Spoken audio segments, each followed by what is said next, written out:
This is the first video on section 6.2, the derivative. And I'm going to tell you that my approach to this is different than what's in the text.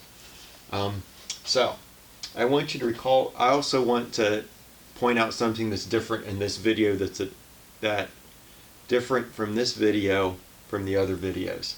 And that is, in the previous videos I would go down the left side of the board and then go down the right side of the board. Here I'm not going to do that. I kind of need the whole board. So I'm going to go across the top here, and then this bottom part is another part of the video.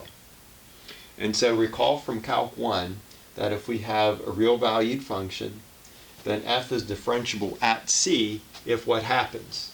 Well, the limit as h goes to 0 of f of c plus h minus f of c divided by h exists. Now, here's something that you probably didn't see in Calc 1.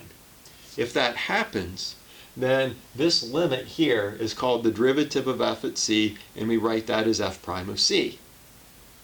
That means this limit is 0. The limit as h goes to 0, f of c plus h minus f of c minus f prime of c times h. All of that divided by h is equal to 0.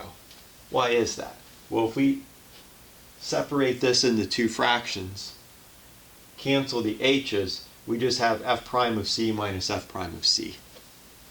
And so that's another way to say that this function is differentiable, is to say there exists a function f prime of c, or there exists a number f prime of c such that this limit is 0. It's another way to define a differentiable function. We don't do it that way in Calculus 1 because it makes it a little bit more complicated than it needs to be. However, it gives us some insight into what we're doing in Calculus 3 now. Now we have a function here of several variables. We have a point C in Rn, and we want to talk about what it means for f to be differentiable at c. So f is differentiable at c if, and we calculate this limit.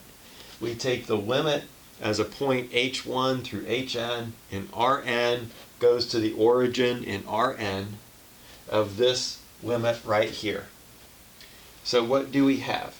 We have in each coordinate, we have c1 plus h1 out to cn plus hn, because remember f is a function from Rn into R.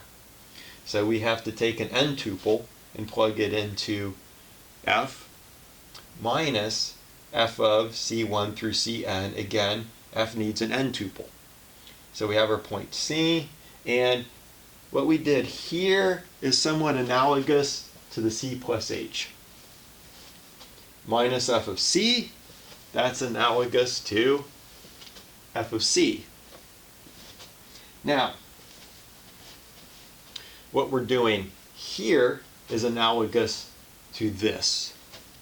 So we're taking the partial derivative with respect to the first variable, evaluated at c. That's a number, right? So f is a real valued function. It takes an n-tuple and returns a number. The partial derivatives all do the same thing. So f sub 1, this is the partial derivative with respect to the first variable. It's a function of n variables. It gives us a number. We can multiply by this number. And we do that for all n, or for all I between 1 and n. So then we take the partial derivative with respect to the last variable. We can plug c into that. We get a number. We multiply this number times this number. And that's what we do. And then in the notes, I had divided by the norm of h.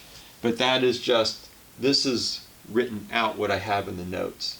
So this is the h1 squared plus h2 squared down to the hn squared, and then you take the square root. So if this limit exists, then our function is called differentiable. Let me step out of the frame for a moment so you can take a look at that.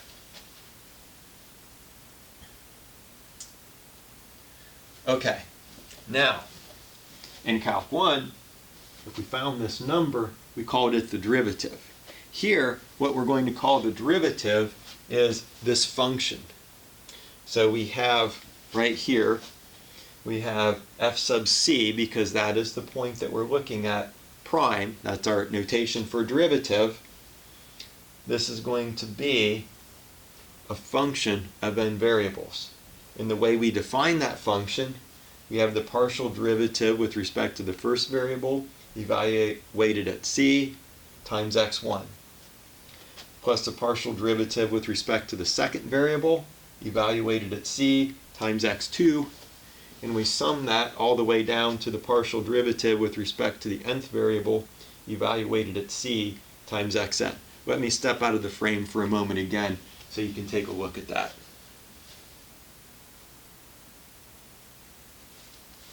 Now, I want to point something out. In Calc 1, this f prime of c was a number. You could calculate the derivative of a function as a function, but the way we've written this here, this f prime of c is a number. It is a function value in itself, with f prime is a function. What we have here is our derivative of f at a point c is a function. This itself is a function from Rn into R. That is a difference. So we calculate the derivative of f at c, we actually have a function from Rn into R.